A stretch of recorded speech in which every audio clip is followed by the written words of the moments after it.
ag sciáil, craobh, racéad,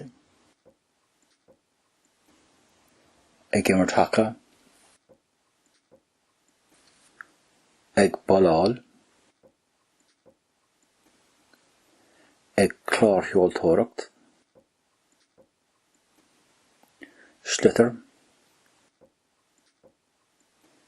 cisfeadh,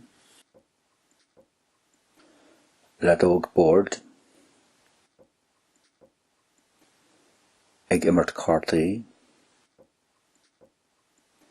ag rásaíocht, clogad, ag dornálaíocht, ag imirt snooker,